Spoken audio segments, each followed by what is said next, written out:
nomination yi nga xam ni itam tey jii amal nañ ko loolu nag mu daal di nekk des mesures individuelles. Le président de la République Bassirou Diomaye Diakhar mu daal jël yi des décisions suivantes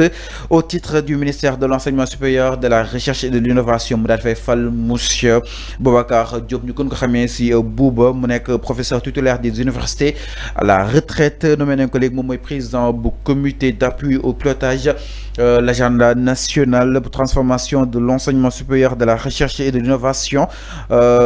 moom itam président Bassirou tey jii fal na ko fa benn nomination aussi mooy foofu si wàllu ministère de l'agriculture, de la souveraineté alimentaire et de l'élevage daal di fay fal monsieur Kémo Badji mu nekk ingénieur agronome titulaire d'un doctorat en étymologie, précédemment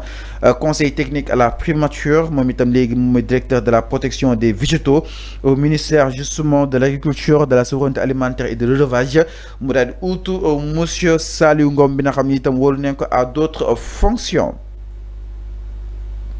ñu daal di ñëw si communication bu ki nga xam ne moo di Ousmane Sonko tey jii en conseil des ministres Ousmane Sonko mu daal di dox li nga xam ne moo di sa communication ni objectif yi nga xam ni itam moom visé nañ ko déjà si nguur gi ñu si daal di koy atteindre mu daal di jàpp ni ay actions yu am solo nag gouvernement bi mu koy daal di entreprendre ñeel délai yi nga xam ni itam jox nañ leen ko ñu daal di teg en place benn pacte national de stabilité sociale pour gën a doole li nga xam ne moo di croissance inclusive ak durable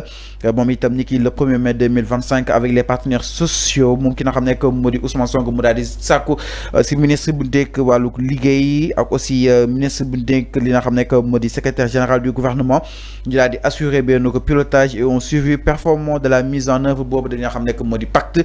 fexe rek ba jàmm sax daal di am si réew mi waaye itam ñi nga xam ni itam ñooy nekk ut ay xëy. Dans ce cadre, le Premier ministre Ousmane Sonko mi ngi daal di souligner urgence bi nga xam ni itam am na ko si jëm si boobu dañoo xam ne moo di processus d'élaboration inclusive du plan de mise en œuvre du pacte et à l'adaptation et à l'adoption ma ni kon nag dañ def seen kim kattan pour boobu dañoo xam ne moo di pacte daal di koy gaaw appliqué ki nga xam ne moo di Ousmane Sonko si ñëwaat na si exigence bi nga xam ni itam ñeel na daal di gaaw jeexal année 2025 bi jëm si wàllu digitalisation intégrale des actes de procédure administrative maanaam lépp loo xam ni itam ak wàllu administration la dañ koy daal di digitaliser maanaam daal di koy war a mën a méngale ak li nga xam ne moo di xarala yu yees yi ni kon bëgg-bëgg Ousmane Sonko la jàpp ni fii ak atum 2025 daal di jeex dinañ daal di war a mën a yegg si lépp daal di koy war a mën a digitaliser tey jii xamal na ko en conseil des ministres ñëwaat na aussi jëm si li nga xam ne moo di wàllu santé ak action sociale waaye itam ñëw aussi si li nga xam ne moo di ratification bi nga xam ne amal nañ ko si wàllu ko convention de l'organisation internationale du travail di OIT aussi jëm si wàllu ko violence et de harcèlement loolu lépp nag bu gën a daal di war a mën a bàyyi xel bu baax parce que atub 2025 bi benn point boo xam ne itam abordé na ko à travers sa communication le premier ministre Ousmane Sonko mu daal di souligner importance bi nga xam ni itam am na si priorité yi nga xam ni itam jox nañ leen ko jamono ji ñu fa daal di war a mën a demal service yi nga xam ni itam dénk nañ leen ko Ousmane Sonko mu daal di indi benn approche bu yees si service civique national et du volontariat au regard des défis opportuns yi nga xam ni itam ñooñu daal di war a mën a xaare ni dans ce contexte mi daal di rappeler la direction générale du service civique national et du volontariat waaye itam bokk nañu daal di gën a dooleel li nga xam ne que moo di des valeurs civiques au sein des sociétés d'orientation jeunes yi ñu gën a war a mën a méngoog ak li nga xam ne que moo di benn intérêt général fexe ba nécessaire ñu daal di war a mën a participer si développement réew mi Ousmane Sonko si loolu mu si daal di woo li nga xam ne que mu di jeunes yi. Le Premier ministre aussi mi ngi insisté tey jii en conseil des ministres sur la facilitation de l'insertion socio-professionnelle des jeunes par le développement personnel et professionnel et l'amélioration de leur employabilité par le biais du volontariat ma ni kon nag jëm si volonté bi nga xam ni itam jeunes yi war nañ ko daal di war a mën a am si wàllu liggéey gi mu daal di nekk ay actes yoo xam ni itam jamono ji ñoom teg nañ ko booral ñu daal di bëgg a amal li nga xam ne que moo di 27 fermes agricoles. Le Premier ministre mi ngi daal di invité les parties prenantes yéen si ay directions générale du service civique national et du volontariat daal di amal benn li nga xam ne que moo di cadre de concertation pour daal di proposer li nga xam ne que moo di gouvernement bi yenn si ay orientation yoo xam tamit nañ ko daal di war a mën a jëm si vision Sénégal 2050. Ousmane Sonko aussi ñëwaat na les propositions en la matière devront englober le civisme jàpp ne nag yar moo war a mën a jiital li nga xam ne que moo di wàllu wu ni mel le volontariat maanaam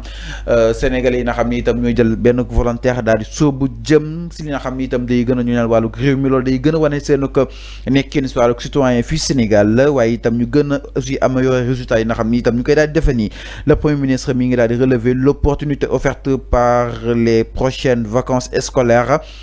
yenn si ay valeurs yoo xam ni itam jeunes yi war nañ ko daal di war a mën a dëppoo ak ay navétanes entre autres yenn si ay concepts de vacances yoo xam ni itam day tax ñu gën a socialiser sénégalais ak aussi jeunes yi si wàllu xëy nekk socio-économique national. Sinon itam le premier ministre mi ngi daal di informer le conseil du prochain lancement bu li nga xam ne que moo di format bu programme seetal suñu réew maanaam danoo daal di changer li nga xam ne moo di format bi danga ko daal di amalaat lu yàggu du dara incha allah te itam loolu léegi da nga ko daal di tuddee seetal suñu réew ak koom-koom bu nekk benn ko appellation bu bees jëm si boobu dañoo xam ne que moo di concept bokk na ñu gën a améliorer l'efficacité et la pérennité si programme yi nga xam ne itam amal nañ ko waaye itam ñu gën a transformer li nga xam ne que moo di réew mi waaye itam ñu gën a yokk li nga xam ne que moo di koom geeg tolluwaay wi Ousmane Sonko aussi ñëw na si la promotion de l'économie verte maanaam garab yi nga xam ne itam war na tax ñu gën ko daal di war a mën a sàmm Ousmane Sonko aussi ñëw na si intégration d'une approche éducative solide. ñëw na aussi sur la diversification justement yenn si ay sources de financement yi nga xam ni itam mettre nañ ko en place digganteeg état bu Sénégal ak collectivité territoriale yi ba secteur privé bi ak aussi société civile bi ma ni kon nag léegi tuddul seetal suñu réew waaye seetal suñu réew ak koom-koom noonu la daal di tuddee mu nekk appellation bu bees bi nga xam ni itam déjà Ousmane Sonko lancé na les couleurs exactement jëm si li nga xam ne que moo di wàllu wi alors donc mi ngi noonu mu nekk l'essentiel justement de ce conseil des ministres encore une fois donc ma leen fàttali nomination yi tey jii ñaari nomination leen daal di opéré force donc présidence bokk na bu ki nga xam ne moo di monsieur Boubacar Diop ñu gën ko xamee si boobu mu nekk professeur titulaire des universités à la retraite nommé nañ ko léegi moom mooy président bu comité d'appui au pilotage de l'agenda national de transformation de l'enseignement supérieur et de la recherche mais aussi de l'innovation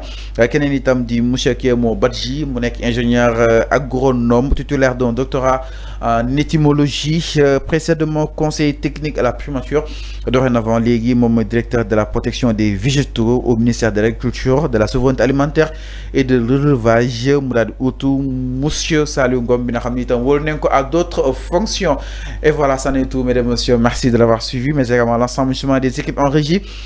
qui nous ont accompagnés depuis tout à l'heure merci à Cheikh Matala qui était notre invité si li nga xam ne que moo di seen émission li nga xam ne que moo di le point de l'actu point bu dee dem ba ëllëg incha allah ak benn invité merci aussi l'ensemble justement de nos internautes qui nous ont accompagnés depuis tout à l'heure ñu bind ak ñu bindul merci un grand merci à Jacqueline Tourpou bonsoir à toi aussi et on se donne rendez-vous à demain dans le talk du matinal à demain incha allah et bonne soirée.